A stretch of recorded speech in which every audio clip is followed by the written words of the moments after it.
সাহিত্য রচনা করতে গিয়ে দেখি যে আর সাহিত্য ওখান থেকে বেরোচ্ছে না, অর্থাৎ কাজের ভাষা লিখতে লিখতে ইংরেজি ভালো লিখতেন, তো আর হয় না। তো কেজো ভাষা তো বলছি না আমি, কেজো ভাষা যে কোনো ভাষায় আমরা কাজ যেন শিখে ফেলতে পারি, ওটা অল্প কয়েকটা শব্দ, বেশি না। যেখানে দরকার আমাদের কাজ দরকার একটি যন্ত্র চালনার যে ভাষা, সেটা এতই অল্প যে খুব সামান্যতেই হয়ে যায়।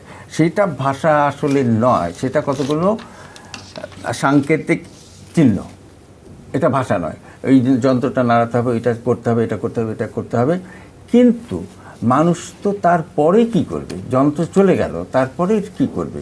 তারপরে তার আদান প্রদান, তার জ্ঞান, সে যে জ্ঞানী সেটা প্রকাশ করবে কি করে? বিজ্ঞান সে জানতে পারে, বৈজ্ঞানিক হতে পারে, কারণ সেখানে ভাষার প্রয়োজন নেই, খালি একে একে দুই হলেই চলে। কিন্তু যে জ্ঞানী সে তো নানা কথা বলবে, হাজার কথা বলবে, হাজার রূপের কথা বলবে।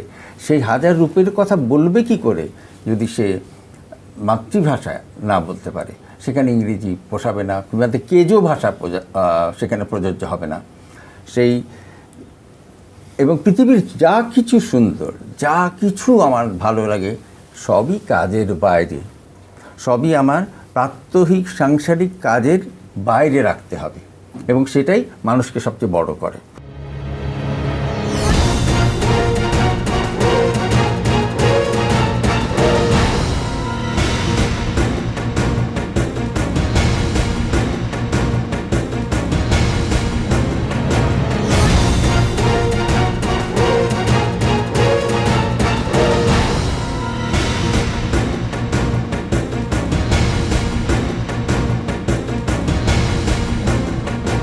বাংলাদেশের বাইরে পৃথিবীর বিভিন্ন প্রান্তে যে যেখান থেকে চ্যানেলে দেখছেন, আপনাদের সকলকে সাদর আমন্ত্রণ তৃতীয় মাত্রা দেখবার জন্য। সাম্প্রতিক নানা বিষয় নিয়ে আলোচনার জন্য আমার সঙ্গে স্টুডিওতে রয়েছেন, আমার বায় বসা আছেন দেশের একটি বেসরকারি বিশ্ববিদ্যালয়ের আইনের শিক্ষক এবং বাংলাদেশ জাতীয়তাবাদী দল বিএনপি নেতা মোশাররফ আহমেদ ঠাকুর, এবং আমার ডানে রয়েছেন সিনিয়র সাংবাদিক নেতা এবং কলামিস্ট এম এ আজিজ। স্বাগত আপনাদের দুজনকে তৃতীয় মাত্রায়। 2026-2027 অর্থ বছরের বাজেট জাতীয় সংসদে গতকাল পাশ হয়েছে। বাজেট নিয়ে মোটামুটিভাবে সংসদের ভেতরে বাইরে অনেক আলোচনা হয়েছে। বাজেটকে নানাভাবে চিত্রায়িত করবার চেষ্টা হয়েছে বিভিন্ন মহল থেকে, ইতিবাচকভাবে।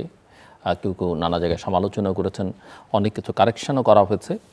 স্বয়ং প্রধানমন্ত্রী নিজে সংসদে দাঁড়িয়ে অর্থমন্ত্রীকে উদ্দেশ্য করে অনেক কিছু সংশোধন করবার জন্য অনুরোধ করেছেন। তো সব মিলিয়ে কেমন হলো এই অর্থ বছরের বাজেট, এবং এখানে চ্যালেঞ্জটা কী বলে মনে হয় মিস্টার ঠাকুর? ধন্যবাদ জিলুর ভাই, আপনার দর্শক শ্রোতা, অপরবিজ্ঞ আলোচক।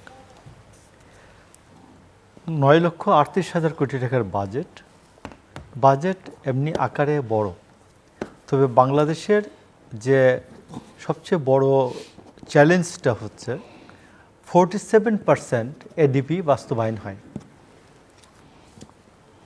কোনো ক্ষেত্রে এটার পরিমাণ 20% হতে পারে। তো এই জন্য যে উন্নয়ন বাজেটের যে 3,16,000 কোটি টাকা, উন্নয়ন বাজেটের 3,16,000 কোটি টাকা, এটা গত অর্থ বছরের বাজেট থেকে উন্নয়ন বাজেট প্রায় 50% বেশি। তো এই 50% বেশি বাজেটটা হলেও বাজেটের সবচেয়ে বড় চ্যালেঞ্জটাই হচ্ছে এডিপি বাস্তবায়ন। আর রেভিনিউ বাজেট তো কোনো ঝামেলা নাই, বেতন ভাতা বোনাস নিবে সবাই। তো উন্নয়ন বাজেটের এইটাই বড় সমস্যা, যে বাস্তবায়ন। তো আমি মনে করি যে শেখ হাসিনার যে টুলস এবং অ্যাপারেটাস যা আছে পুরোটাই আছে। গত 29 তারিখে এনবিআরের চেয়ারম্যান আব্দুর রহমান তিনি রিটায়ারমেন্টে গেলেন। শেখ হাসিনার আমল থেকে এই আমল পর্যন্ত ডক্টর ইউনূস এবং বিএনপির আমল পর্যন্ত তিনি বহাল তবিয়তে ছিলেন। তিনি এতই বুদ্ধিমান, এতই মেধাবী। অথচ যে ছেলেটা এনবিআরের দায়িত্ব নিল, সে তার ব্যাচে ফার্স্ট হয়েছে, এবং সে তার ঢাকা বিশ্ববিদ্যালয়ে তার ব্যাচে অনার্স এবং মাস্টার্সে দুটাতেই সে ফার্স্ট ছিল। তো এতদিন দেখেন নাই কেন? এতদিন দেখেন নাই আহসান হাবিবকে? দেখতে হলো এখন কেন? শেখ হাসিনার টুলস অ্যান্ড অ্যাপারেটাস এগুলো পাল্টাবেন না। একবারে কসম খেয়ে বসে আছেন যে অর্থ মন্ত্রণালয় থেকে সচিব খায়রুজ্জামান মজুমদার, ইআরডি সচিব শাহরিয়ার কাদের সিদ্দিকী, তারপরে ব্যাংকিং অ্যান্ড ফাইন্যান্সিয়াল ইনস্টিটিউট বিভাগের সচিব নাজমা মোবারক এরা থাকবে। তো আমি মনে করি যে এরা থাকলে হাসিনার বাজেট থেকে তো খুব বেশি আলাদা হওয়ার কথা না। আমরা এখনও, আমি আপনাকে বলি যে আমি অনেক লোককে দেখি যে এরা তাদের আমলের খুব মেরিটোরিয়াস, জ্ঞানী মানুষ, মেধাবী মানুষ হিসাবে চিহ্নিত, কিন্তু সেই 80-র দশক মাথার থেকে বের করতে পারে না। তো 80-র দশক মাথার থেকে বের করতে পারে না, এটা তার দোষ না। তো তার আমলে তার নজরে আসে ওই সময়টাই হচ্ছে গোল্ডেন পিরিয়ড, তো সে ওই জন্য থাকে।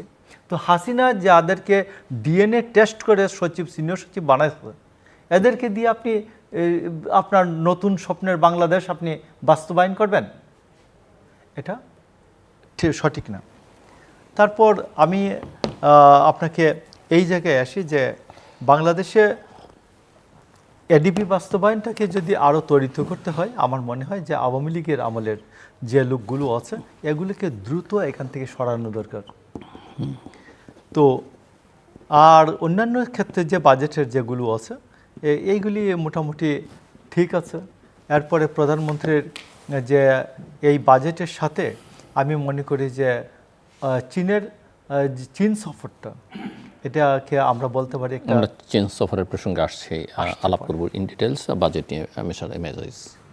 ধন্যবাদ আপনাকে, ঠাকুর ভাইকে ধন্যবাদ, দর্শক শ্রোতা। দেখেন, আমার বরাবর যেটা বলেছি, বাজেট হচ্ছে 9,38,000 আর পরিচালন ব্যয় হচ্ছে 6,38,000, অর্থাৎ খরচটা কোথায়? 3 লাখ টাকা বাজেট। আসলে বাজেট 3 লাখ কোটি, 3 লাখ কোটি বাজেট। এটি এখানে আছে শুভঙ্করের ফাঁকি। 3 লাখ টাকা খরচ করতে 3 লাখ পারে। কোটি, 3 লাখ কোটি কোটি না সরকার- শুনলে কেমন মনে হ্যাঁ, হয় না? 3 লাখ কোটি টাকা সরকার খরচ করতে পারবে। যদিও দেখা যাচ্ছে বাজেট 9 লাখ কোটি 38 লক্ষ, বাজেট বিশাল, কিন্তু আসলে আদতে বাজেট হচ্ছে 3 লাখ কোটি। এখন আসেন, এই টাকাটার ভিতরে আবার ঘাটতি আছে 2,35,000, যদি এটাও মাইনাস করে দেন, অর্থাৎ আমাদের দেশে সবসময় এনবিআর এর যে টার্গেট দেওয়া হয় তার 50% কিন্তু এনবিআর কর আদায় করতে পারে না। তার মানে সরকারের হাতে থাকবে সব মিলে সর্বসাকুল্য আমার ধারণা 2 লাখ কোটি টাকা। এটা বাজেট প্রকৃত অর্থে সরকার খরচ করতে পারবে, হাতে থাকবে, এটা আমার কাছে মনে হয়। এখন মুদ্রাস্ফীতি বর্তমানে আছে প্রায় 2 ঘর সুই সুই, 2 ডিজিট সুই সুই। আপনার খাদ্য মুদ্রাস্ফীতি আছে আপনার 9.42%। এটার টার্গেট ধরা হয়েছে 7 থেকে 7.5। এটা এই মুদ্রাস্ফীতি কমাবে কি করে, যেখানে সরকারের হাতে, আমি বলবো যে সবাই বলে বাজেট বিশাল, আমি বলি সরকারের হাতে টাকা নেই। গড়ে আসলে 2 লাখ কোটি টাকা সরকার খরচ করতে পারবে।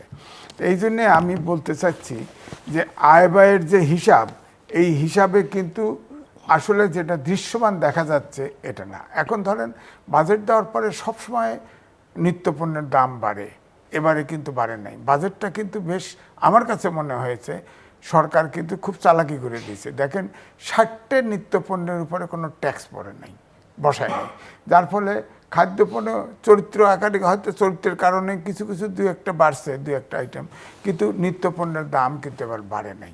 1, 2, অর্থ বিল পাশ করার সময় যেসব জায়গায় সমস্যা আলোচনা হয়েছে অনেক জায়গায় কমায় ফেলছে। কিন্তু এখন যে এই টাকাটা যে বাজেট সরকারটা চালাবে, এই টাকাটা আসবে কোত্থেকে? এই টাকাটা আসবে হয় আভ্যন্তরীণ ঋণ, আর না হলে IMF, ওয়ার্ল্ড ব্যাংক, ADP, ওখান থেকে লোন। তো লোন তো এমনিই তো 40 লাখ কোটি টাকার লোন আছে, ইন্ডিয়ান সরকার রেখে গেছে আওয়ামী লীগ সহ। তো এই ঋণও শোধ দিতে হয়, ঋণ শোধ দিতে হয় 1,37,500 কোটি টাকা, 500 কোটি টাকা করে লোন শোধ করতে হয়। তাহলে এখন যদি আপনার যেমন IMF, শেখ হাসিনা যেটা IMF এর লোন স্যাংশন করে গেছিল, 3rd কিস্তি কিন্তু IMF দেয় নাই, বলছে এরা শোধ করতে পারবে না। তখন এই সরকার কিন্তু অর্থাৎ ব্যাংক সংস্কারের কারণে $7 বিলিয়ন লোন চেয়েছে। তো এই লোনটা তো অ্যাড হবে, তো আগের ঋণ তো আছেই, তো এই লোন যদি শোধ করতে যায়, এছাড়া নির্বাচনী যে আমরা অঙ্গীকার করেছিল, অঙ্গীকার কিন্তু বাস্তবায়ন হচ্ছে। তারপরে পদ্মা সেতু আপনার নিজস্ব অর্থায়নে বাস্তবায়ন শুরু করেছে, তার তিস্তা ব্যারেজ হবে, সেখানে বুঝলাম চীন হয়তো সার্ভে করবে, হয়তো করবে বুঝলাম, কিন্তু খরচ তো আছে। এখন প্রায় ধরেন সেফটি নেট আছে প্রায় 60টির উপরে, 65টা 90টা বলে, তো সবগুলো সেফটি নেট তো টাচ করা। এই জন্য আমি মনে করি সরকার অগ্রাধিকার ভিত্তিতে আপনার চাপে, যেমন ধরেন করোনাকালে আমাদেরকে কৃষি বাঁচিয়েছে, কৃষিকে ক্ষেত্রে ভর্তুকি দিয়েছে, ঠিক করেছে। কৃষি তো বাঁচাইতে হবে, কৃষি আমাদেরকে বাঁচিয়ে রাখবে, প্রবাসী আমাদের বাঁচায় রাখবে। কিন্তু প্রবাসের ক্ষেত্রে আমি যেটা দেখলাম যে সরকারের আগের মতো করে এই বাজেট শিক্ষাক্ষেত্রে রেখেছে, এবং শিক্ষাক্ষেত্রে কোনো দিক নির্দেশনা নাই। এখন আমি আগেও বলেছি, এখনও বলছি, আমি লিখেছিও, চতুর্থ শিল্প বিপ্লবে বিজ্ঞানের উচ্চ মানের প্রযুক্তির পিছনের লোক দরকার। বাংলাদেশে বুয়েট সহ এই দেশের কোনো শিক্ষা প্রতিষ্ঠান এই বিজ্ঞানের যুগের কোনো শিক্ষা দিতে পারছে না। এখন ধরেন রোবট অপারেশন করবে, এই রোবটের একদম ইঞ্চি সুতা না, একদম কারেক্ট আপনার প্রোগ্রাম দিতে হবে তাকে, তা না দিলে অপারেশন করতে পারবে না। ওই রোবটের পিছনের ওই লোকটা দরকার। সনাতনী ডাক্তার, চাকু দিয়ে কাটার ডাক্তার আর দরকার নেই। প্রবাসে যাবেন সব জায়গায় অটোমেশনে কাজ করে। আমাদের দেশে শ্রীলঙ্কা বলেন, ভিয়েতনাম বলেন, এই যে এমনকি মায়ানমারের, নেপালের তারা যায়, আমাদের অর্ধেক লোক প্রবাসে থাকে, তারা ইনকাম বেশি করে। আমি সৌদি আরবে আমি ওমরা গেছিলাম ফ্যামিলি সহ, সেখানে দেখেছি যে আমাদের বাংলাদেশের লোকগুলা সেই ওয়াক্ত নামাজের আগে এবং পরে, হ্যাঁ, ওই বেলচা হাতে করে ডান্ডা আছে নিয়ে দাঁড়ায় থাকে। ওখানে তো আর বাবারে ভিক্ষা দেন বলে না, পকেট থাকে অনেকগুলা, পকেটে গুঁজে দিয়ে যায়। আর আমি ওই দেশের লোকগুলো দেখতেছি ওই সময় অটোমেশিনে বসে কাজ করতেছে। তখন আমার কিন্তু দুঃখ হয়েছে, সরকার নিশ্চয়ই এই কিংয়ের হাতে পায়ে ধরে এই লোকগুলোকে পাঠাইছে, এই লোকগুলোর কোনো প্রয়োজন নাই। আমি ব্যাংককে গেছি স্বামী টাইপিস হসপিটালে, সেখানে একটা রোবট, 3 তলা বিল্ডিং, মনে হয় বিল্ডিংটা রোবটের জন্যই তৈরি করা হয়েছে। সে একটা রোবট পুরা 3 তলা ঝাড়ু দিচ্ছে, ক্লিন করতেছে, সেখানে 50টা ওয়ার্কার লাগতো। এগুলো ভবিষ্যতের চ্যালেঞ্জ নিঃসন্দেহে বাংলাদেশের জন্য। এই জন্য আমি বলছি যে এই শিক্ষাক্ষেত্রে কিন্তু কোনো আপনার বিজ্ঞান বিষয়টাকেই কনসিডারেশন নেওয়া হয় নাই। এবং আগামী 8 থেকে 10 বছর পরে আপনি দেখবেন যে এই প্রবাসে আমাদের লোক আর যাবে না, নিবেন না, একটু কেউ নিবে না। সুতরাং আমি বলবো যে এই জায়গায় কোনো দিক নির্দেশনা আমি কিন্তু বাজেটে দেখি নেই। আগের মতোই বাজেট আছে, বাজেটে 5% প্লাস মাইনাস বাজেট দেওয়া আছে। চীনের প্রসঙ্গ মিস্টার আজিজ তুললেন, তিস্তা প্রসঙ্গে, এবং আপনি বলতে চাইছিলেন, সো সব মিলিয়ে এখন পর্যন্ত চীন সফরের রেশটা আছে আলোচনার মধ্যে, রাজনৈতিক আলোচনার মধ্যে, টেলিভিশনের বাইরে, এবং ভূ রাজনৈতিক বাস্তবতায় বা আঞ্চলিক রাজনীতির বাস্তবতায় এটা অত্যন্ত গুরুত্বপূর্ণ যে এই সফর আসলে কি বার্তা দিচ্ছে। এই সফর কি বাংলাদেশের স্বার্থের একটা প্রভূত উন্নতি সাধনের বার্তা দিচ্ছে? এই সফর কি বার্তা দিচ্ছে যে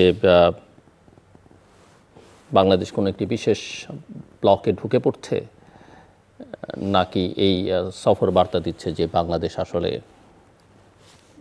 সবার সঙ্গে ভারসাম্য বজায় রেখে বাংলাদেশে চলবার চেষ্টা? আমি আপনাকে বলি যে ওনার এই মানে অর্জন কি বিসর্জন, সফরটাকে যদি আমরা হাই ভোল্টেজ ধরি পজিটিভলি, তাইলে দেখবেন এখানে 3-4 জন মানুষের সফর আলোচনা করা যায়। একজন হচ্ছেন শেখ মুজিব, তিনি চীন সফর করে এসে লিখেছেন, দেখে এলাম নয়া চীন। মৌলানা ভাসানী এসে 60-এর দশকে লিখলেন যে মাও সেতুংয়ের দেশে। আর এরপরে দেখবেন আপনি জিয়া, খালেদা জিয়া, এরশাদের সময় চায়নার খুব নাই, উল্লেখযোগ্য বিষয় নাই। তো সেইখানে জিয়াউর রহমানকে দেখবেন যে ওভারকোট পরে জমির আইলে হাঁটছেন, ওখানকার কৃষক, ওইখানকার উন্নয়নের মডেলটা কি, এগুলো।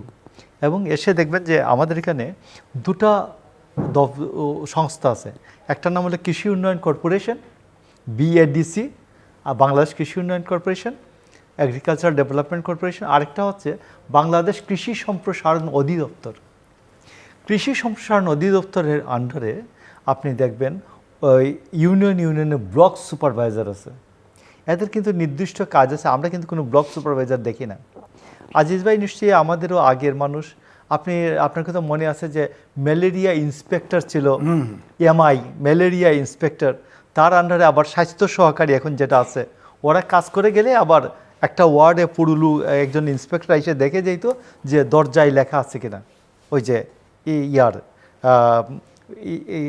সম্প্রসারিত টিকাদান কর্মসূচির যে এরা আসছিল কিনা।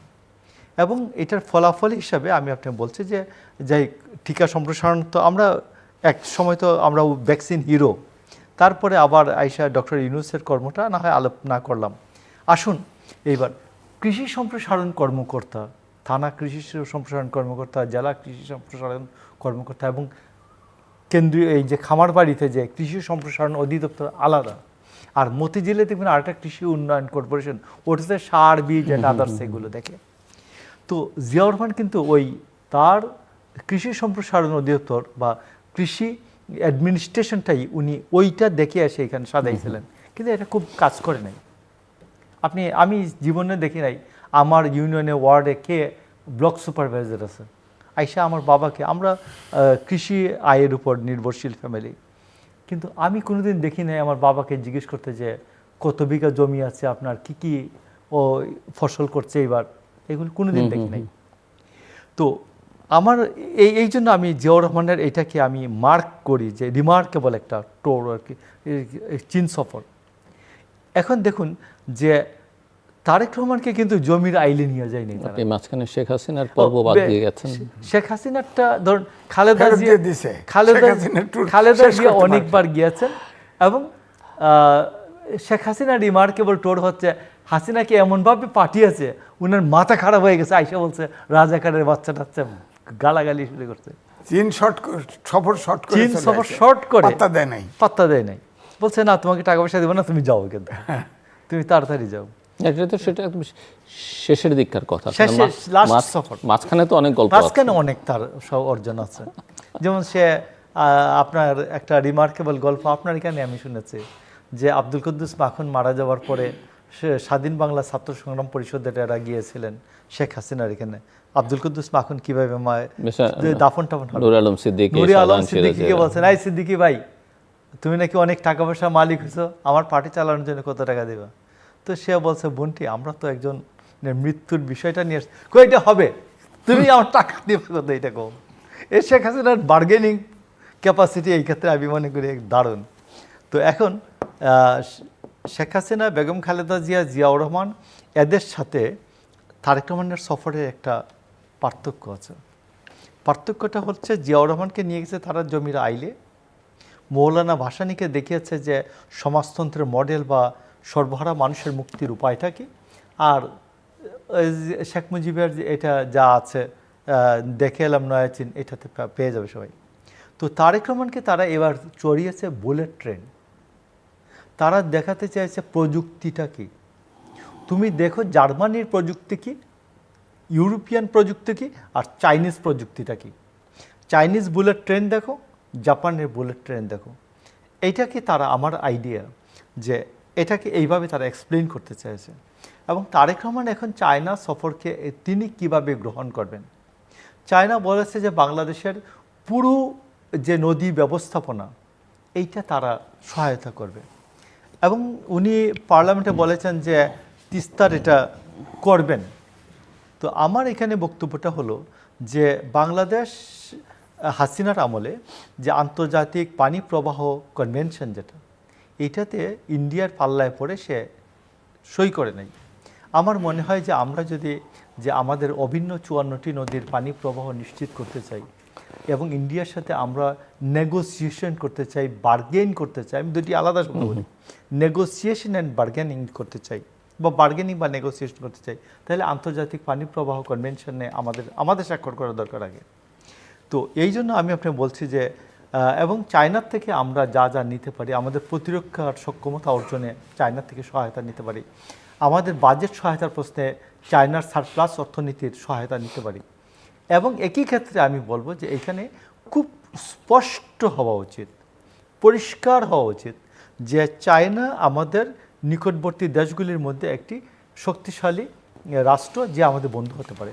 একই সময়ে আমি ইন্ডিয়ার সাথে খোলামেলা আলোচনায় আমি বিশ্বাস করি যে ইন্ডিয়াকে বলা উচিত যে তুমি আমার প্রতিরক্ষা সহায়তা অর্জনে তো তুমি আমাকে কোনো সহায়তা দিবাও না, দেওয়ার সক্ষমতা রাখো না, নাম্বার 1। নাম্বার 2, সারপ্লাস অর্থনীতির যে সহায়তা দেওয়ার কথা, বাজেট সহায়তা দেওয়ার প্রশ্নে, এটাও তুমি পারো না, এবং অন্যান্য উন্নয়ন সহায়তার প্রশ্নে তুমি এটা পারো না। তো ফর দ্যাট রিজন আমি চায়নার থেকে এই নিব, তো আমি তোমার কাছ থেকে এই দিব, তোমাকে এই নিব। তো আলোচনাটা স্পষ্ট হওয়া উচিত, যেহেতু আমি মনে করি বাংলাদেশ বন্ধুত্বের প্রশ্নে চায়না এবং ভারতের প্রশ্নে অত্যন্ত একটা শার্প লাইনের মধ্য দিয়ে যাচ্ছে। এবং এইখানে আমি মনে করি যে আপনার জিয়াউর রহমানের যে পররাষ্ট্রমন্ত্রী শামসুল হক সম্বন্ধে আপনার নিশ্চয়ই ধারণা আছে, যে শামসুল হক জাপানের সাথে একই সময়ে আমরা জাপানের কাছ থেকে আমরা সহযোগিতা নিচ্ছিলাম। আমরা কৃষি বিপ্লবের পুরো সহযোগিতাটা জাপান থেকে নিচ্ছিলাম, যে উচ্চ ফলনশীল বীজ আপনার মনে করে দেখুন, এবং চায়নার থেকে নিচ্ছিলাম যে অ্যাডমিনিস্ট্রেশনটা কী হবে, দুটা নিয়েই আমরা কাজ করছিলাম। তো সেই ক্ষেত্রে আমরা জাপানকে হারিয়ে আমরা নিরাপত্তা পরিষদের অস্থায়ী সদস্য হয়ে গেলাম। এটা যদি সম্ভব হতে পারে তাহলে আমি মনে করি ভারত এবং চায়নার সাথে আলোচনা করে একটা শার্প লাইন মেনটেন করে, সুস্পষ্ট লাইন মেনটেন করে আমরা এগিয়ে যেতে পারি। এবং আমি আপনাকে আরেকটা মনে করিয়ে দিতে চাই, যারা আমরা 60 বছরের আশপাশে যাদের বয়স, এরা দেখবেন যে 78, 79, 80 সালে হাওড় অঞ্চলে গেলে, আমার বাড়ি হবিগঞ্জের বানিয়েছে হাওড় অঞ্চল, আমরা ওইখান থেকে যখন সুনামগঞ্জের দিকে যাইতাম, অথবা আমরা ইটনা, মিঠামইন, অষ্টগ্রাম, রাষ্ট্রপতি আব্দুল হামিদের বাড়ি যেদিকে, এদিকে গেলে মাঝিদের চোখ জলসায় যেত, কারণ নতুন টিনের ঘর, এখানে যে কাচের আলো যেভাবে প্রতিফলিত হয় ঠিক এইরকম প্রতিফলিত হয়, যে শত শত টিনের ঘর মানে হাওড় অঞ্চলে, এইগুলো রিপ্লেস হয়েছে কুড়েঘর থেকে। তো এই যে বিষয়টা 78, 79, 80 সালে, এটাকে রীতিমতো কৃষি বিপ্লবী তো বলতেন যে প্রেসিডেন্ট জিয়া। তো আমরা যে প্রেসিডেন্ট জিয়া যদি ওই পরিবর্তনটা করতে পারেন, জাপান এবং চায়নার সাথে দুইটা, এরা তো প্রতিদ্বন্দ্বী ওই সময়ও, তো এদের সাথে আলোচনা করে যদি চলতে পারেন, বাংলাদেশের কৃষি বিপ্লব ঘটিয়ে দিতে পারেন, আমরা মনে করি যে তারেক রহমান যদি তার ফরেন মিনিস্ট্রিকে সুন্দরভাবে সাজাতে পারেন অভিজ্ঞ লোকজনকে দিয়ে এবং ব্যক্তিত্ববান লোকজনকে দিয়ে, তাহলে ভারত এবং চায়নার সাথে নেগোসিয়েশন করে আমরা একটা উন্নয়নের মহাবিপ্লব আমরা ঘটাতে পারি।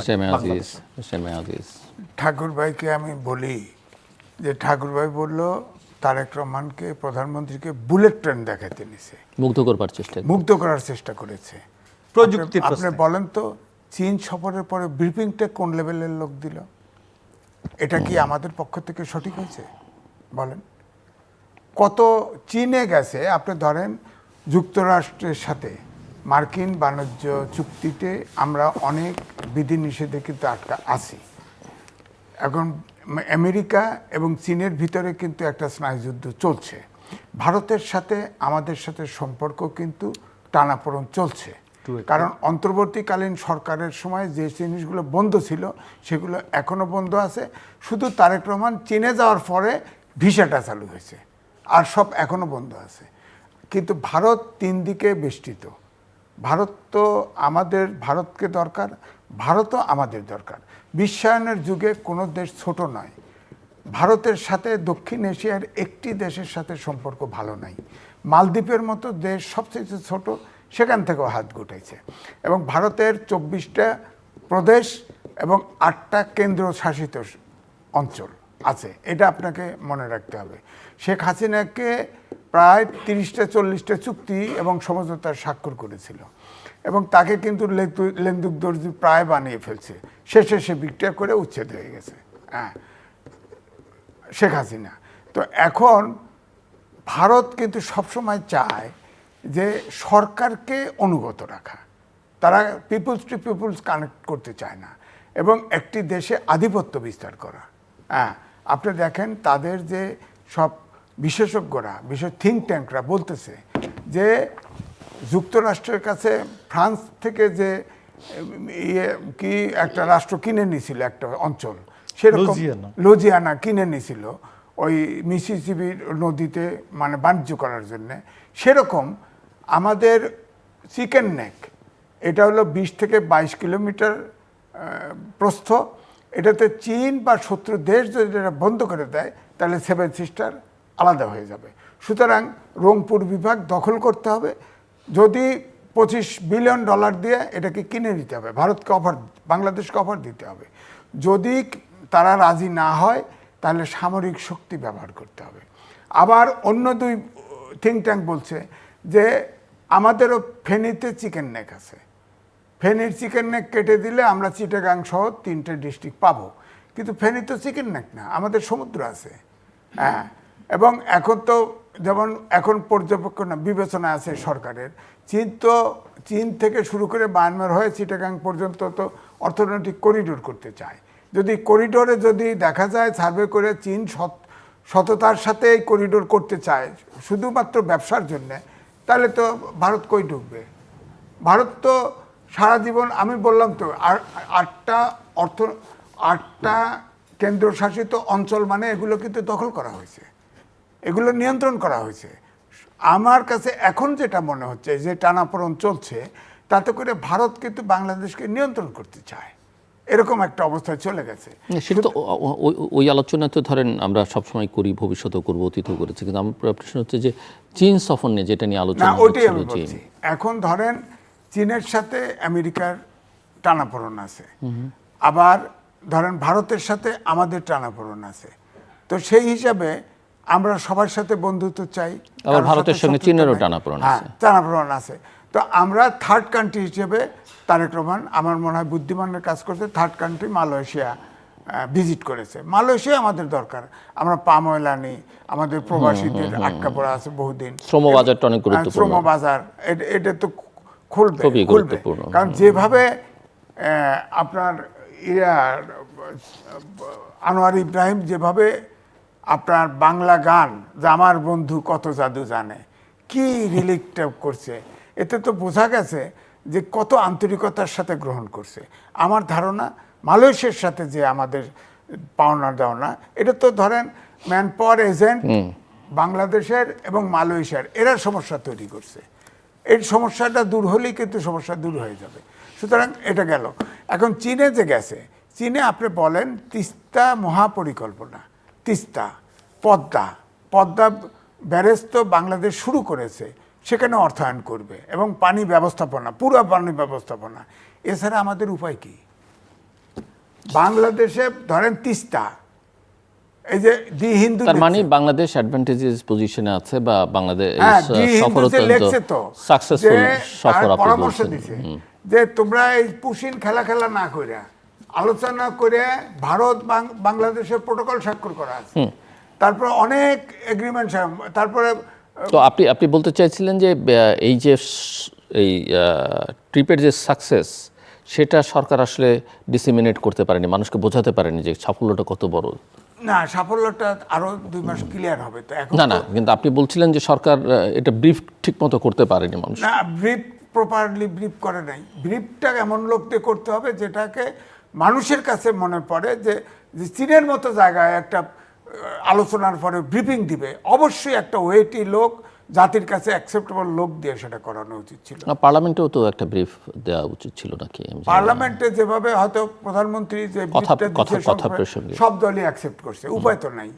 কারণ আমাদের যেটা আপনি বাজেট বক্তৃতার মধ্যে যেটা বলেছেন, আমি সব দলই সমর্থন করছি, কারণ ভারতের সাথে যে টানাপোড়েন চলছে যে অ্যাঙ্গেলগুলোতে, এর বাইরেও কিন্তু আর আছে, ইন্দো প্যাসিফিক রিজন আছে। সে 2001 সালে আমেরিকা কিন্তু ওটা স্ট্র্যাটেজি ঘোষণা করছে, সেখানে তারা বের করছে যে ইন্দো প্যাসিফিক রিজনে 25% আছে ভূমি, 48% আছে তরুণ, এবং 65% জিডিপি হবে, সে ওই অঞ্চলই হবে আগামী দিনের। এখানে আরেকটা, যেহেতু আমরা চায়না ভারত নিয়ে কথা বলছি, আপনি বলছিলেন যে প্রধানমন্ত্রী যখন চীনে গেল তারপরেই ভারত ভিসা মানে ট্যুরিস্ট ভিসা ওপেন করে দিল। আবার একই সঙ্গে দেখলাম ভারতীয় একটি গণমাধ্যম এনডিটিভি, তারা শেখ হাসিনার একটা সাক্ষাৎকারও প্রচার করলো, বেশ বড় সাক্ষাৎকার, বাংলাদেশের অনেক গণমাধ্যমই সেটা আবার প্রচার করেছে। সো এবং তিনি আসবেন, তাকে তার পাসপোর্ট দেওয়া হচ্ছে না এরকম কথা তিনি বলবার চেষ্টা করছেন। পাসপোর্ট পেলেই তিনি চলে আসবেন বাংলাদেশে। সো আমি একটু আপনার ধন্যবাদ কাছ থেকে বুঝতে আপনাকে। চাই। আমার কাছে আমরা তো মোটামুটি 80-র দশক থেকে রাজনীতি বুঝি, মানে পুলিশকে ঢিল মারি যখন থেকে, তখন তো এখন তো পড়াশোনার বিষয়টা এইভাবে নাই। ঢাকা বিশ্ববিদ্যালয়ে আপনারা তো দুইজনই জাহাঙ্গীরনগরে, ঢাকা বিশ্ববিদ্যালয়ের মধুর ক্যান্টিনে আমরা যখন ফার্স্ট ইয়ারে আসলাম তখন আমরা শুনতাম জাহাঙ্গীরনগর হলো ঢাকা বিশ্ববিদ্যালয়ের অনেক ছাত্রের চেয়ে বোধহয় ঢাকা বেশি বিশ্ববিদ্যালয়ের সময় মধুর ক্যান্টিনে বেশি মাটি ঢাকায় মাটি তো বেশি তো ওইখানে এরা বলতো যে ছাত্র ইউনিয়ন না জানি কত পড়াশোনা জানে। তারপর কয়েক বছর পরে দেখলাম এটা এমনি ফাঁকা আওয়াজ। তো আমি আপনাকে এখানে পরিষ্কার বলতে চাই যে ডিপ্লোমেসির ক্ষেত্রে ওই সময় কিন্তু আলোচনা হতো Yeah. সিনো মার্কিন চায়না মার্কিনের সম্পর্ক 80-র দশকের শুরুতে আপনি মনে করে দেখেন এরশাদ ক্ষমতা নেওয়ার পরে সিনো মার্কিন রিলেশনটা কীভাবে হবে, ইন্দো চীনের রিলেশনটা কীভাবে হবে, এইগুলো নিয়ে খুব ব্যাপক আলোচনা হতো। এখন বাচ্চাদের মধ্যে ওইভাবে আলোচনাটা হয় না, কারণ এখন ওরা ইয়ার মধ্যে ট্যাবের মধ্যে এবং ফোনের মধ্যে নিজেরা কনজিউম করে ফেলে কীভাবে। আমি তো স্পষ্ট মনে করি যে তিস্তা মহাপরিকল্পনাকে তিস্তা ব্যারিজ আর বলার কোনো কারণ নাই। তিস্তার পাড়ে পাড়ে অন্তত 2 থেকে 3টা শিল্পাঞ্চল দেওয়া উচিত, যেটা ইপিজেড বলে, প্ল্যানে আছে। চাইনিজ Satellite ইপিজেড টাউন হবে, টাউন Satellite town তো হবে। আজ থাকুক, EPZ তারপর হবে। ইপিজেড আপনি মিরেশরাইট ইপিজেডকে এক্সপানশন করে এইটার অর্ধেক চায়নাকে দিয়ে দেওয়া উচিত। আমি এই যে মিরেশরাইট মানে আপনার কি সাজেস্ট করছেন যে আমি suggest করছি। সবই চায়নাকে দেওয়া হবে, বাকি আর কাউকে দরকার নাই? চায়নাকে না, আরো আছে তো, না মিরেশরাইট কারণ আপনি খেয়াল করবেন যে চায়নার সঙ্গে এই সম্পর্ক কিন্তু অন্য দেশগুলো যে খুব একটা শুধু আমি যুক্তরাষ্ট্র আর ভারতের কথা বলছি না, বাকিরাও যে খুব একটা ভালোভাবে নিচ্ছে সেটা বলা যাবে না। কারণ খেয়াল করে দেখবেন যে প্রধানমন্ত্রী যেদিন চীনে যাচ্ছেন তার আগের দিনই সম্ভবত পররাষ্ট্রমন্ত্রীর সঙ্গে পাঁচটা দেশের উপদেশ রাষ্ট্রদূতরা দেখা করেছে। আমি সেটা সহজেই বোঝা যায় কেন তারা। আমার প্রথম হচ্ছে আমার নিরাপত্তা, প্রতিরক্ষা। আপনি দেখেন যে আজকে অপারেশন সিঁদুরকে আপনি বলতে পারেন না পাকিস্তান হেরে গেছে, পাকিস্তান জিতছে যদি নাও বলা যায়, পাকিস্তান হেরেছে এটা তো বলা যাবে না। তো আমার প্রতিরক্ষার সক্ষমতা আমি তো বিমান না কিনি, যুদ্ধ না কিনি, আমি অ্যাটম বোমা না বানাই, আমি তো আমার মতো করে প্রতিরক্ষাটা আমি সাজাবো। এটা হলো আমার একটা কথা। এফডিআই এ আমি আমেরিকা প্রধান 1 নম্বরে আছে, দ্বিতীয় এফডিআই ফরেন ডাইরেক্ট ইনভেস্টমেন্টে চায়না। তো সেই ক্ষেত্রে যারা আজকে আপনি দেখবেন দিলীপ রায় আজকে না গতকালকে বলছে আমরা তো বাংলাদেশকে আমাদের অঙ্গই মনে করি, তো ওরা আমাদেরকে ঠিক ওরকম মনে করে না। তো এই জন্য আমি আপনাকে বলি যে একটা সিলেটি প্রবাদ আছে, আপনার এখানে মাঝে মধ্যে আমি প্রবাদটা বলি, 1-2টা প্রবাদ বলি। সিলেটি প্রবাদ আছে, প্রবাদটা হলো ভাই সমানে সমানে দুস্তি, সমানে সমানে কুস্তি। বুঝছেন, দুস্তি হইতে গেলেও বন্ধুত্ব হইতে গেলেও সমান সমান হইতে হবে, বুদ্ধি মেধা সব কিছু মিলিয়ে আর কি, অর্থনীতি সব মিলিয়ে। কুস্তি দেখতে গেলেও নাসের ভুলু এলেন টার্নার হতে পারে। আমরা 80 দশকে মনে আছে স্টেডিয়ামে দেখছিলাম আমরা নাসের ভুলু আর এলেন টার্নার অস্ট্রেলিয়ার। তো এটা যদি এখন এলেন টার্নার, নাসের ভুলু আর আজিজ ভাই যদি এখন, কিন্তু আমি ছিলাম শেখ হাসিনার ইন্টারভিউ, আপনি নিশ্চয়ই পড়েছেন। হ্যাঁ, তো আমি মনে করি যে সমানে সমানে দুস্তি, সমানে সমানে কুস্তি। এইটার জন্য বাংলাদেশ তার প্রতিরক্ষাকে সাজাতে হবে, এটা আলোচনা করেও করতে হবে, নেগোসিয়েশন বার্গেনিং হবে। আর শেখ হাসিনা যদি আসতে চায়, আমি মনে করি শেখ হাসিনাকে আগামীকালকে বাংলাদেশের পক্ষ থেকে শেখ হাসিনা এখনো যে অবস্থায় আছে, বাংলাদেশ এখনো যে অবস্থায় আছে, হাসিনাকে পাসপোর্ট দিয়ে দেওয়া উচিত। ওয়েলকাম একবার। পাসপোর্ট যদি হারিয়ে গিয়ে থাকে তাহলে নতুন পাসপোর্ট দিয়ে যে তাকে বলে দেওয়া উচিত যে ভাই আপনি যদি পাসপোর্ট না নিয়ে যেতে সম্ভব না হয়, যে আপনাকে আমরা পাসপোর্ট দিচ্ছি, আপনি দ্রুত আসেন, আপনাকে স্বরাষ্ট্রমন্ত্রী রিসিভ করবেন। এবং স্বরাষ্ট্রমন্ত্রী রিসিভ করে আপনাকে আপাতত শুধু গিলোটিনে ঢুকায় না না না না কাশিম অত তো দরকার নেই, আপনি যে পর্যন্ত বলেছেন এই পর্যন্ত তো কাশিমপুর পাঠাবো, তারপরে বাকিটুকুন এক্সিকিউশনের তো আরো প্রক্রিয়া আছে, গিলোটিনে দিতে পারবেন না, কারণ আপনার হাইকোর্ট রয়ে গেছে, তার সুপ্রিম কোর্ট রয়ে গেছে, সুপ্রিম কোর্ট অ্যাফিলিয়েট ডিভিশন রয়ে গেছে, রাষ্ট্রপতি রিভিউ আছে। রয়ে গেছে, রাষ্ট্রপতি রয়ে গেছে, 3টা জায়গা রয়ে গেছে। তো এই জন্য 3টা জায়গা রয়ে গেছে যেহেতু, তাকে একবার সসম্মানে কাশিমপুর রাখার জন্য আমি অনুরোধ করব, তার যেন কোনো প্রকার ব্যত্যয় না হয়, কোনো প্রকার। আমি আরেকটা শব্দ আছে, বেগম খালেদা জিয়ার মতো তাকে যেন নির্জন কারাবাস না দেওয়া হয়। নির্জন কারার সলিডারি কনফাইনমেন্ট কোনো ব্যক্তিকে 15 দিনের বেশি একাধারে সলিডারি কনফাইনমেন্ট দেওয়া যায় না। বেগম খালেদা জিয়ার প্রতি যে অবিচার করা হয়েছে, আমরা হাসিনার প্রতি এই অন্যায় অবিচার করার পক্ষে নাই। আমরা হাসিনাকে সসম্মানে কাশিমপুর রাখার পক্ষে, এবং হাইকোর্ট সুপ্রিম কোর্ট এবং রাষ্ট্রপতি বিচার বিভাগ সিদ্ধান্ত গ্রহণ review করবে, এবং বিচার review বিভাগ এবং সিদ্ধান্ত রাষ্ট্রপতি। করবে, বিচারিক এই 3টা জায়গা আমরা ফেস করতে দেওয়ার পক্ষে। এরপর দেখা যাক বাংলাদেশের মানুষ কি করে। জি মেসাজিস। দেখেন, এনডিপিকে সাক্ষাৎকার দিয়েছেন, এনডিটিপিকে, যে ডিসেম্বরের মধ্যে সে আসবে। তো আমি সেখানে অলরেডি লিখেছি, কালকে একটা পত্রিকায় বের হবে, যে তিনি তার কিন্তু ডক্টর মোহাম্মদ ইউনূসের সরকার তার সকল রেড পাসপোর্ট সহ বাতিল তার করেছে। পরিবারের 96টি পাসপোর্ট বাতিল করেছে এবং প্রত্যাহার করেছে, দুটোই করেছে। ওনাকে যদি দেশে আসতে হয় তাহলে পাসপোর্ট লাগবে, উনি তো ভারতে আশ্রিত, পাসপোর্ট লাগবে। পাসপোর্ট চাইতে হলে পাসপোর্টের যে প্রক্রিয়া নেওয়ার, সেভাবেই তো করতে হবে। তিনি তো মৃত্যুদণ্ডপ্রাপ্ত আসামি, তাকে কিন্তু বাংলাদেশ তাকে আনতেও চায় না। বাংলাদেশ তো এরপরে বাংলা- তিনবার রিমান্ড না, আমি করেছে। বলছি যে বাংলাদেশ যেহেতু তাকে আনতে চায় এবং সেখানে যদি পাসপোর্ট একটা ইস্যুয়ে থাকে, বাংলাদেশ সরকার তাকে পাসপোর্ট একটা না, দিয়ে না, দিলে কি হয়? ভারত তো প্রত্যাপন চুক্তির আওতায় তাকে আনতে আচ্ছা, চেয়েছে। ভারত যদি সেই প্রত্যাপন চুক্তি তাহলে আর পাসপোর্ট অনুযায়ী লাগে না। দেয়, ভারত যদি পাঠায় দেয় তাহলে তার পাসপোর্ট পাসপোর্ট লাগে না। লাগবে না, ব্যাস। কিন্তু আমার কথা এটি আমি লিখেছি যে ভারত যদি পাঠায় দেয় তাহলে তার পাসপোর্ট লাগে না। ভারত বলছে তারা পরীক্ষা তিনি নিরীক্ষা আসবেন, করছে। কিন্তু আরো বাধা আছে। ধরেন যে বর্ডারে আসলো, তার সকল পার্টির নেতা সব আপনার পলাতক, পার্টি কিন্তু নেতৃত্বহীন। যখন আসবে, আসার সাথে সাথে তিনি ভারত যদি প্রত্যর্পণ চুক্তি অনুযায়ী দিয়ে দেয়, তাহলে ওনাকে আইনের আশ্রয় চলে যেতে হবে, আইন ফেস করতে হবে। এবং ট্রাইব্যুনালে তো উনিই ট্রাইব্যুনাল করেছে, ট্রাইব্যুনাল পত্রিকার বিজ্ঞাপন, ভিডিও, অডিও সব সাক্ষী অনুযায়ী উনি সেখান থেকে স্কেপ করতে পারবেন না। তো তাহলে ওনাকে মেনে নিয়ে আসতে হবে, 1।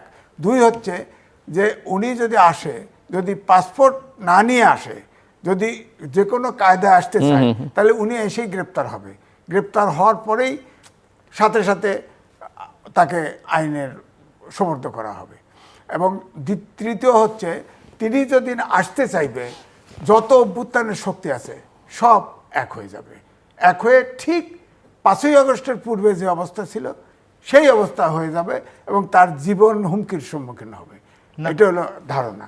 হ্যাঁ, আমি বলি, শুনেন, আমরা 3rd আগস্ট মানে 24-এর 3রা আগস্ট, 4ঠা আগস্ট যেহেতু তাকে হত্যা করি নাই, বাংলাদেশের মানুষ তাকে যেন খুন করে নাই, 5ই আগস্ট খুন করে নাই, একবার অরক্ষিত গণভবন, তারপরে যেহেতু তিনি প্রাণ হারান নাই, বাংলাদেশের মানুষ তাকে হত্যা করবে না। আমি আপনাকে বলতেছি, বিএনপির লোকজন তার বেঁচে থাকার সকল ব্যবস্থা করবে, সকল আয়োজন করবে, যে শেখ হাসিনার গায়ে যেন একটা ফুলের ঠুকা না পড়ে।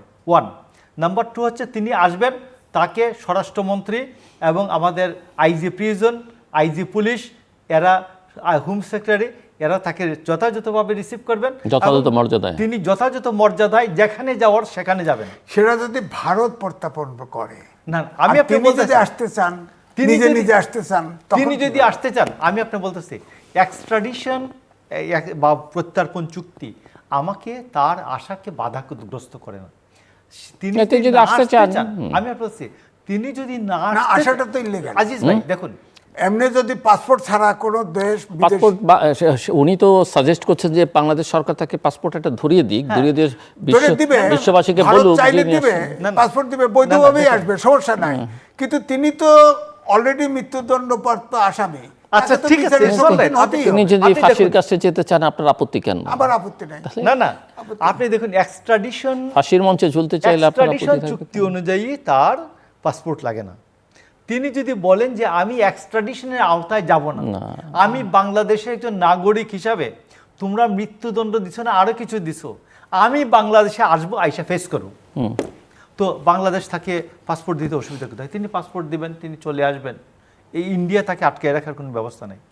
আর প্রত্যার্পণ চুক্তি তখন আসে যখন তিনি আসতে চান না, তখন আমি ভারতকে বলবো যে তোমার সাথে আমার প্রত্যার্পণ চুক্তি আছে, এক্সট্রাডিশন কন্ট্রাক্ট আছে, ট্রিটি আছে, তুমি তাকে, তোমার এখানে আমার আসামি আছে, তুমি পাঠাও।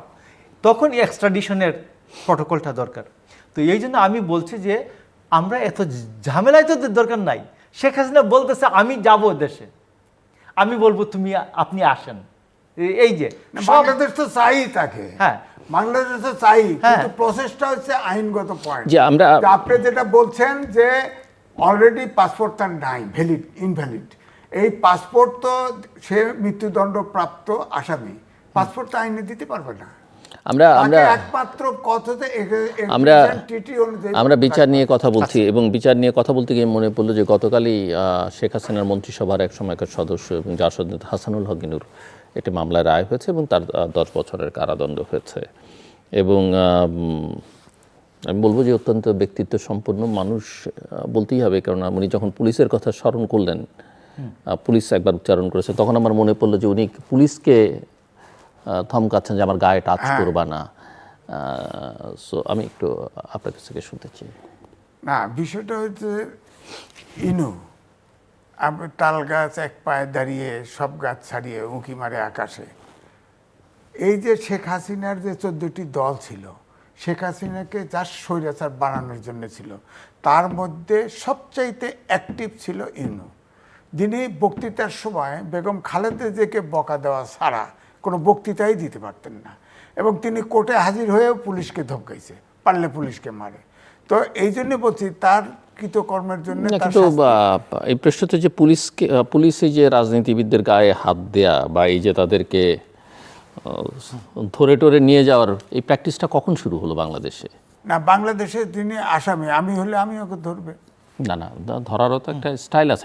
আমি যেটা বলতে চাইছি যে এটা তো ওনারা যখন মন্ত্রী ছিলেন তখনও বিরোধী দলের, মানে আজকে বিএনপি নেতাদের বা অন্য দলের নেতাদের উপরে এই কাজই হয়েছে, পুলিশ এভাবেই এই কাজ ধরেছে। হয় নাই, গুমও হয়েছে, গুমও আমি হয়েছে, আমার crossfire হয়েছে, এর চেয়ে অনেক আমার বেশি প্রশ্নটা হয়েছে। আপনি বোধহয় ধরতে পারছেন না। আমি বলছি যে ওনারা কি তখন এই কথাটা বলেছেন কিনা না, বলে রাজনৈতিক নাই, হিসেবে? বলে নাই, প্রশ্নই আজকে আর আসে বলতে না। পারেন কেন? বলতে পারবেন বলতে কিভাবে? পারেন না। সেটাই। এই জন্য আমি তো মনে করি যে এটা সঠিক হয়েছে, এই ধরনের লোক পলিটিক্সে থাকা উচিত না।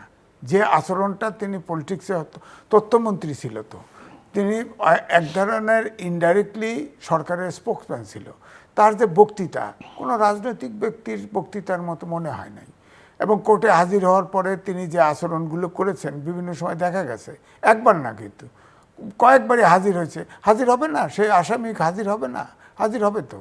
হাজির হওয়ার সময় যে পুলিশের সাথে আচরণ করেছে, পুলিশ তো গুম খুন সবই তো জড়িত, তাকে তো কিছু না, হাত ধরে নিতে চাইছে, এটা তো নিবেই, তাকে যেদিকে নিতে চায় নিবে না পুলিশ, আমাকে ধরলে পুলিশ নিবে না। এখন হ্যান্ডকাপ ধরেন, মৃত ব্যক্তিরও তো দেখছি সরকার সময় হ্যান্ডকাপ পরা, মৃত ব্যক্তি হ্যান্ডকাপ করে নিয়ে গেছে না, মৃত ব্যক্তি হ্যান্ডকাপ পরানো, ডান্ডা বেরি পরানো, এগুলো কি? আবার ওই সময় তো দেখা গেছে তার বাবার মৃত্যু, সেখানে ডান্ডা পড়ায় আপনার বাবার মৃত্যুর জানাজা শরিক হতে বলেছে, এরকম নির্দয় কাজ তো হয়েছে। তো ওনার এটা প্রাপ্য, উনি সরকারের তথ্যমন্ত্রী ছিলেন, এবং বেগম খালেদা জিয়াকে নৃশংসভাবে যেভাবে বকাবাজি করেছে তার তিনি রিওয়ার্ড পেয়েছেন, এক কথা বলতে পারেন। জি, মিস্টার আপনার ঠাকুর। নিশ্চয়ই মনে আছে যে কালিয়াকৈটের যুবদলের নেতা, তার ডান্ডা বেঁধে পড়ানো ছিল, এবং তিনি মায়ের জানাজা পড়ানোর সময় তিনি বলেছিলেন আমার ডান্ডা বেড়িটা খুলে দেন, অন্তত হাতের বেড়িটা খুলে দেন নামাজ পড়ানোর জন্য। তো সেটা দেয় নাই পুলিশ। আপনার অনেকগুলো কেস আছে যে মর্গে মরে গেছে, তারপরেও সেখান থেকে এই ইয়ার সাথে যে এই হ্যান্ডকাপ ডান্ডা বেড়ি সহ এটা খুলে দেওয়া হয় নাই। তো এইবারে হয়েছে, যদিও আমি মনে করি নুরুল মজিদ হুমায়ুন তিনিও মারা যাওয়ার, নরসিংদীর। হ্যাঁ, তিনিও মারা যাওয়ার পরে ইয়া ছিল, ডান্ডা একটা হ্যান্ডকাপ পরা ছিল। হ্যান্ডকাপ পরানো ছিল। তো এইটা আমি চাই না। হাসিনা যা করেছেন এই কাজগুলি রিপিটেশন যেন না হয়। আমরা চাই না। তবে একটা অবশ্য নুরুল মজিদ হুমায়ুন মারা গেছেন কিন্তু অন্তর্বর্তীকালীন সরকার সময়। আপনি মনে করে দেখুন, কোনো একটা নির্বাচনের পরে ব্রিফের সময় হাসিনাকে ইনু বুদ্ধি দিচ্ছিল এবং শেখ হাসিনা মাইকে বলছে ইনুর কাছ থেকেও গণতন্ত্র শিখতে হবে, ইনুর কাছ থেকে গণতন্ত্র শিখতে হবে। ইনু সম্ভবত তখন তথ্যমন্ত্রী, ইমিডিয়েট পাস্ট তথ্যমন্ত্রী অথবা তো এইরকম একটা বিষয়। তো ইনুদের আমি লজ্জা শরম একটু কম মনে করি আর কি। আর উনি ধমকাবেন কেন? আমি আপনাকে বলি যে পুলিশের ব্যাড টাচ গুড টাচ দুটোই আছে, বাট টাচ মাস্ট। আপনাকে যখনই পুলিশ অ্যারেস্ট করবে, অ্যারেস্ট কনফার্মেশনের জন্য সে আপনাকে স্পর্শ করবে, এবং স্পর্শটা আপনি যদি অ্যাগ্রি করেন, মানে আপনি মেনে নিছেন, তাইলে তখন সে বল প্রয়োগ করবে না, আর নইলে সে গ্রেফতার কনফার্মেশনের জন্য বল প্রয়োগ করবে। সিআরপিসির কথা আমি বলছি, এটা পিআরবিতেও আছে, পুলিশ রেগুলেশন অফ বেঙ্গল। তো এই জন্য আমি আপনাকে বলছি যে ইউনুকে যেটুকুন স্পর্শ করা হচ্ছে পুলিশ, যে তারা ডিরেকশন অথবা তিনি ওই জায়গা থেকে রায়ের পরে দৌড় দিবেন কিনা, এই জন্য তাকে স্পর্শ করা অবশ্যই, এটা স্পর্শ করে তার অ্যারেস্ট কনফার্ম, তাদের আন্ডারে যে তিনি গ্রেফতার আছেন, গ্রেফতার কনফার্মেশনের জন্য তাকে আবার টাচ করবে, এইটাই সঠিক। তো আমি আপনাকে বলছি যে তবে পুলিশকে আমি মনে করি যে সিআরপিসি বা পিআরবিতে তাকে যতটুকু অধিকার দেওয়া হচ্ছে, এইটুকুর মধ্যেই অনেক কিছু করা যায়, এর বেশি বল প্রয়োগের দরকার নাই, আমি আপনাকে বলছি। তবে ইনু যেটা দেখিয়েছেন এটা অত্যন্ত খারাপ, তার সাথে কোনো ব্যাড স্পর্শ মানে খারাপ টাচ যেটা, এইটা হয় নাই। পুলিশ যেটা বল প্রয়োগের মতো স্পর্শ এইরকম না, তাকে জাস্ট ডিরেকশনটা বা তাকে স্পর্শ করেছে এই জন্য করে যে আপনি তার ইয়াতে আছেন কিনা, তাবে আছেন কিনা, মানে তার আদেশ মান্য করে আছেন কিনা, এই জন্য সে মাঝে মধ্যে আপনাকে স্পর্শ করে। তো ইনু যেটা করেছেন এটা বেআইনি করেছেন, এবং নেক্সট টাইম থেকে আমার মনে হয় যে পিআরবি যতটুকু অ্যালাউ করে ইনুর সাথে এতটুকুন করা উচিত, সিআরপিসি যতটুকু অ্যালাউ করে তার সাথে ঠিক ওই পরিমাণটুকু সর্বোচ্চটুকুন করা উচিত। জি, আমরা তাহলে যাবজ্জীবন যাদের হয় তাদের ছুটি দিয়েন, ফ্যামিলিতে আসতে দিয়েন, দেন না কেন? না, জেলখানায় বাংলাদেশের পিআরবি অ্যালাউ করে না। জেলখানায় শোনেন, জেলখানা থাকাটাই শাস্তি, এর বাড়তি আর শাস্তি লাগে না। জেলখানায় মানুষ কিন্তু ফ্রিডম লাভিং, মনে রাখেন। জেলখানায় যখন থাকে তখন সে বোঝে যে তার কিছুই করার ক্ষমতা নাই, এটাই তো বড় শাস্তি। তার বাইরে যদি এই ধরেন ডিরেকশন, জেলখানায় যখন সে কোর্টে হাজির করলো, তখন আমি কিন্তু আমার অভিজ্ঞতার থেকে বলছি, আবার আসেন না, আমার অভিজ্ঞতার থেকে বলছি, জেলখানাটা থাকাটাই শাস্তি মানুষের জন্য। মানুষ একমাত্র জীব যে ফ্রিডম লাভিং, তাকে বন্দি রেখেছেন, এটাই বড় শাস্তি। জেলখানায় টাকা থাকলে কোনো কিছুই কোনো সমস্যা না, কিন্তু আমরা সেরকম জেলখানা নিশ্চয়ই চাই না। বুঝছেন? বাংলাদেশের জেলখানার সম্বন্ধে, জেলখানায় আমি দুবারই ছিলাম, 87-এ এরশাদের আমলেও ছিলাম, হাসিনার আমলে 15-16 সালে ছিলাম। তো ওইখানে আমি দেখছি টাকা হলে আপনার ওই স্যালুট দিয়ে দাঁড়ায় থাকে। আমাদের অনেক আমরা সেরকম জেলখানা আমরা নিশ্চয়ই সেরকম চাই চাই না। আমরা জেলখানায় সুশাসন চাই, কারণ অভ্যুত্থান ঘটেছে। আমরা গণতন্ত্র চাই, আইনের শাসন চাই, সুশাসন চাই, কমপক্ষে। এখনো সেটা দৃশ্যমান হচ্ছে না। সরকার নূতন, আরও 2-3 মাস দেখতে চাই। চীনের ভ্রমণ করলো, ভারতের সাথে আমাদের অমীমাংসিত অনেক বিষয় আছে, এগুলো আলোচনার মাধ্যমে সমাধান হোক, এটাই আমরা প্রত্যাশা করি। আমরা শান্তিতে বস করতে চাই। মানে আপনি তো দেখতে চান, কিছু সমালোচনা করতেও চান না, বোঝা যাচ্ছে যে আপনি, আপনার কথা যদি ভুল না বুঝে থাকি, বাট যেটুকু দেখলেন তাতে কি মনে হচ্ছে? এটা কারেকশনেরও তো সুযোগ দিবেন সরকারকে, এবং কারেকশনের জন্য কিছু বলতেও হবে, কোথায় দুর্বলতা, কোথায় সমস্যা। না, ছোটখাটো বলছি তো। আর যদি সবটাই প্রশংসা থাকে সেটাও করতে পারেন। এত গর্ব জাতি করতেছে, পুরা পার্লামেন্ট সমর্থন করতেছে, ভিজিটের পরে ব্রিফিংটা কাকে দিয়ে করলেন? আমি দেখিনি কাকে দিয়ে করেছেন। তো তাহলে না দেখলে তো হবে না, ব্রিফিংটা তো দিতে হবে ওরকম একটা লোক নিয়ে, যে জাতি এবং বিশ্ব বুঝতে পারে যে আমাদের ওয়েটটা কী এটা বুঝতে হবে। আপনি বুলেট ট্রেনে উঠলেন, নামিয়া বুলেট ট্রেন দেখাই দিল, আপনার পুরা পানি ব্যবস্থাপনা ফারাক্কা বন্ধ রাখছে, তিস্তা বন্ধ রাখছে, পানি দিবে না, 40টা রিভার লিঙ্কিং প্রজেক্ট করছে, হেলসিঙ্কির আছে, সিদ্ধান্ত আছে, জাতিসংঘের আছে, পানি ব্যবস্থাপনা করে অনুশাসন আছে, কিন্তু কোনো আইন মানবে না। 40টা রিভার লিঙ্কিং প্রজেক্ট করলে তো আমরা মরুভূমি হয়ে যাবো, এখানে প্রাণীই বাঁচবে না। তা আমাদের পানি ব্যবস্থাপনা ছাড়া কোনো উপায় নেই। এখন বলে তিস্তা চুক্তি, এই যে হিন্দু লেখছে, এই ফারাক্কা চুক্তি, তিস্তা চুক্তি, এগুলো কেন করো না? তারপরে এই পুশিন খেলা দরকার কি? আলোচনা করে তাদের যে সমস্যাগুলি সমাধান করা উচিত। ভালো পরামর্শ দিছে। তারপরে বলছে যে তোমরা করো, এই যে ভিসা টিসা আটকায় রাখছে, এগুলো বলছে। তো এগুলো তো ভারত মানছে না।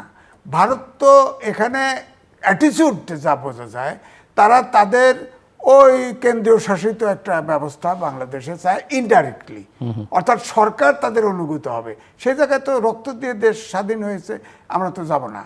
আমরা অবশ্যই মরুভূমি হতে দেব না। আমরা চীনের সাহায্য নেব, আমরা তুরস্কের সাহায্য নেব, আমরা ইরানের সাহায্য নেব, যেভাবে হোক বিশ্বে বেঁচে থাকা স্বাধীন দেশ হিসেবে মাথা উঁচু করেই দাঁড়াবো। আমরা তারেক রহমানের কাছে সেটাই প্রত্যাশা করি। তারেক রহমানের বাবা জীবন দিছে, আমি তার সাথে দেখা হয়েছে, আমি বলেছি আপনার কোনো আইকন দরকার নেই পৃথিবীতে, আপনার মা আপনার বাবা চিন্তা করেন। বেগম খালেদা জিয়া জীবন দিয়ে গেল, নিরীহ জীবন দিয়ে গেল, সে আত্মসমর্পণ করলো না। বিএনপির একটা গ্রুপ 111-এর সময় শেখ হাসিনাকে বলতে গেছে যে তুমি দেশ ছেড়ে চলে যাও, চলে গেছে। বেগম জিয়াকে গেছে, বিএনপির একটা টিম পাঠাইছে যে চলে যাও, তারা -2 তখন ফর্মুলা ছিল। বেগম জিয়া বলছে না আমি যাব না, তাহলে জেলে যেতে হবে, জেলে যাব। এবং সেই জেলে গেছে, ওনার বিনা চিকিৎসা ইচ্ছা করে মেরে ফেলা পর্যন্ত হয়েছে, তিনি সারেন্ডার করেন নাই। তার ছেলে তারেক রহমান, তিনি দেশের জন্য প্রাণ দিবে প্রয়োজনে, সারেন্ডার করবে না। আমরা এই মুহূর্তে দেশের যে জাংসারে অবস্থান করতেছে, প্রত্যেকটা ব্যক্তি তারেক রহমানের পিছনে দাঁড়ানো দরকার, এবং তার দলকেও মধ্যপন্থী জাতীয়তাবাদী, সাচ্চা জাতীয়তাবাদী দল হিসেবে। ধন্যবাদ মোশাররফ ঠাকুর। ফিনিশিং কথাটা হচ্ছে এইরকম যে, এবং ওনাকে আমি যে প্রশ্নটা করেছিলাম আপনার জন্য একই রকম। বাংলাদেশের রংপুর কিনেও নেওয়া সম্ভব না, দখল করে নেওয়া সম্ভব না। প্রত্যেকটা জাতির একটা ন্যাশনাল মেমোরি থাকে। আমাদের খুব বড় একটা শক্তি হচ্ছে, আমাদের ন্যাশনাল মেমোরি হচ্ছে আমার 71-এর মুক্তিযুদ্ধ, আমরা রুখে দাঁড়াতে পারি। তো সেইখানে আমি বলবো যে অভ্যুত্থানের সকল শক্তিকে জাতির স্বাধীনতা সার্বভৌমত্বের প্রশ্নে এক হবেন, সবাই এক হয়ে স্বাধীনতা সার্বভৌমত্ব রক্ষা করবেন। এবং তারেক রহমানের সাথে অবশ্যই তারেক রহমান সম্বন্ধে আমার একটা মন্তব্য হচ্ছে যে, যার গায়ে শহীদ রাষ্ট্রপতি জিয়াউর রহমানের রক্ত আছে, দেশনেত্রী খালেদা জিয়ার রক্ত যার ধমনীতে আছে, শিরা উপশিরায় আছে, তিনি অবশ্যই বাংলাদেশের স্বার্থের প্রশ্নে, স্বাধীনতা সার্বভৌমত্বের প্রশ্নে কোনো প্রকার আপোষ করবেন না, অবশ্যই কোনো প্রকার আপোষ করবেন না। এটাই বাংলাদেশের মানুষ বিশ্বাস করে, এবং তাকেই বাংলাদেশের মানুষ এখন গার্জিয়ান মনে করে। দর্শক, অনুষ্ঠানের শেষ প্রান্তে আমরা সামাজিক যোগাযোগ মাধ্যম ফেসবুক, এক্স এবং ইউটিউবে তৃতীয় মাত্রা লাইভ স্ট্রিম হচ্ছে, আপনি দেখতে পারেন। টেলিভিশনের পর্দায় দেখতে না পারলে যে কোনো সময় যে কোনো স্থান থেকে ইউটিউবে তৃতীয় মাত্রা চ্যানেলটি সাবস্ক্রাইব করে এই পর্ব বা পুরোনো পর্বগুলো আপনারা দেখতে পারেন। মিস্টার আজিজ এবং মিস্টার মোশাররফ ঠাকুর, অসংখ্য ধন্যবাদ এই আলোচনা অংশ নেওয়ার জন্য। দর্শক, জাতীয় সংসদে গতকাল 2026-27 অর্থ বছরের বাজেট পাশ হয়েছে। নির্বাচিত সংসদ সদস্যরা বাজেট পাশ করেছেন এটি নিয়ে, কারণ তারা জনপ্রতিনিধি, এটি নিয়ে বিতর্ক করবার এখন আর কোনো প্রয়োজন নেই। তবে নিশ্চয়ই সমালোচনা থাকলে যে করতে পারেন, সেটা তার গণতান্ত্রিক অধিকার। তবে বাজেট বাস্তবায়নটা একটা বড় চ্যালেঞ্জ, বাজেট বাস্তবায়নের সক্ষমতা একটা বড় চ্যালেঞ্জ, অর্থটা কোত্থেকে আসবে সেটা একটা বড় প্রশ্ন। আমরা আশা করব যে নীতি নির্ধারকরা এবং বিশেষ করে এটি ইমপ্লিমেন্টেশনের দায়িত্বে যারা আছেন, তারা এইসব বিষয়গুলোতে মনোযোগ দেবেন। রাজস্ব আহরণ একটা বড় চ্যালেঞ্জ, যে টার্গেট দেওয়া হচ্ছে সেই টার্গেট আমাদের রাজস্ব বিভাগ করতে পারবে কিনা, জাতীয় রাজস্ব বোর্ড, সেটা একটা বড় প্রশ্ন। কারণ অতীত তাদেরকে যে টার্গেট দেওয়া হয়েছিল সেগুলো তারা কখনো ফুলফিল করতে পারে না। কাজে টার্গেট এখন যেখানে বাড়িয়ে দেওয়া হচ্ছে সেটা একটা বড় প্রশ্ন, করতে পারলে ভালো। দ্বিতীয় প্রশ্ন হচ্ছে যে প্রধানমন্ত্রীর চীন সফর, আমার অতিথিরা দুজনই এক বাক্যে বলবার চেষ্টা করেছেন এই সফর অত্যন্ত সফল। এবং দুজনেই মনে করেন যে চীনের সঙ্গে সম্পর্কটা আরও নিবিড় করা দরকার। নিশ্চয়ই অনেকের ভিন্ন মত আছে এবং কিন্তু ওনারা দুজন অন্তত মনে করেন, এবং পারলে আরও অনেক কিছু চীনকে সুযোগ করে দেওয়া উচিত বাংলাদেশের উন্নয়নের স্বার্থে। তবে বৈশ্বিক বাস্তবতায় বাংলাদেশ চীনের পেটের মধ্যে ঢুকে পড়ল কি না, এটা অত্যন্ত গুরুত্বপূর্ণ, কেননা বৈশ্বিক শক্তিগুলোর, আঞ্চলিক শক্তিগুলোর অনেকেই এটি নিয়ে প্রশ্ন আছে। একটা বিষয় অনেক সময় মাথায় রাখা দরকার যে আপনি যখন রাস্তায় গাড়ি চালাবেন, আপনার গাড়ি যদি দুর্ঘটনায় কবলিত হয়, কখনো আপনার দোষে হতে পারে, কখনো ওই দুর্ঘটনা আপনার উপর নির্ভর নাও করতে পারে, অন্য গাড়ি চালকদের উপরে, অন্য গাড়ির উপরও নির্ভর করে। কাজেই রাষ্ট্র ব্যবস্থাপনা আজকের যুগে শুধুমাত্র সব কিছু আপনি ঠিকঠাক মতো করলেন, আপনি ঠিকঠাক থাকতে পারবেন, নাও থাকতে পারেন, কারণ আরও পারিপার্শ্বিক অনেক কিছুর উপরে আপনার টিকে থাকা, আপনার ভালো থাকা নির্ভর করে। সেটা যেন আমাদের নীতি নির্ধারকরা মাথায় রাখেন। ভারসাম্য বজায় রাখাটা অত্যন্ত গুরুত্বপূর্ণ, তবে অবশ্যই সকল ক্ষেত্রে নিজের স্বার্থ রেখে সবার সঙ্গে ভারসাম্য বজায় রাখতে পারলে বাকিরা আপনাকে সমীহ করে চলবে। শেখ হাসিনার দেশে ফেরা তিনি যত কথাই বলুন না কেন, বাস্তবতা হচ্ছে যে এটা মানুষ বুঝতে পারছে যে তিনি আসলে ফিরতে চান কিনা, তার দলকে তিনি রাজনীতিতে ফিরিয়ে আনতে চান কিনা, এরকম কোনো লক্ষণ এখন পর্যন্ত স্পষ্ট নয়। যারা রাজনীতি করতে চাইবেন তাদের গণতান্ত্রিক অধিকার আছে আইন কানুন মেনেই, এবং আজকে যে আইনি চক্রের মধ্যে তিনি পড়েছেন, আমার অতিথিরাই বলছেন যে এটা আসলে তার নিজেরই তৈরি করা অন্যদের জন্য। কাজেই সেখানটাতে তিনি পড়ে গেছেন, এর থেকে কিভাবে তিনি মুক্তি পাবেন সেটা বড় প্রশ্ন। তবে যে কারো যে কোনো নাগরিকের অধিকার, যতটুকু অধিকার আছে সেটুকু অধিকার এই রাষ্ট্র চর্চা করবে, সেটা আমাদের সকলের প্রত্যাশা। একজন রাজনৈতিক নেতার অত্যন্ত বর্ণাঢ্য ক্যারিয়ার, তার নানা প্রশ্ন থাকতে পারে, তার আদর্শ, তার দল, তার ব্যক্তিগত ভূমিকা নিয়ে শাস্তি হয়েছে, আইন শাস্তি দিয়েছে, কারো কিছু বলবার নেই। পুলিশের ভূমিকায় তিনি অসন্তোষ প্রকাশ করেছেন, ক্ষুব্ধ হয়েছেন, সেই দৃশ্য আমরা পত্রপত্রিকায়, টেলিভিশনে দেখলাম। এটা নিঃসন্দেহে এটা নিয়ে প্রশ্ন তোলার সুযোগ আছে, কিন্তু ওই প্রশ্নটা এটা আজকের রাজনীতিবিদদের জন্য শিক্ষণীয় যে অতীতে যখন তারা ক্ষমতায় ছিলেন, তখন যারা বিরোধী দলে ছিলেন বা আজকে যারা ক্ষমতায়, তাদের সঙ্গে যে আচরণ পুলিশ করেছে সেটাকে কি তখন তিনি সমর্থন করেছেন না, তার সমালোচনা করেছেন, বা পুলিশকে তখন নিবৃত্ত করেছেন কিনা, এই প্রশ্নটা থাকলো। এবং এই প্রশ্নটা মাথায় আজকে যারা ক্ষমতা আছেন তারাও রাখবেন তাদের ভবিষ্যতের জন্য, কারণ ক্ষমতা কারোর জন্যই চিরস্থায়ী নয়, সেটা যেন তাদের মাথায় থাকে। দর্শক, আমাদের সাথে থাকবার জন্য অসংখ্য ধন্যবাদ, সবার জন্য শুভকামনা।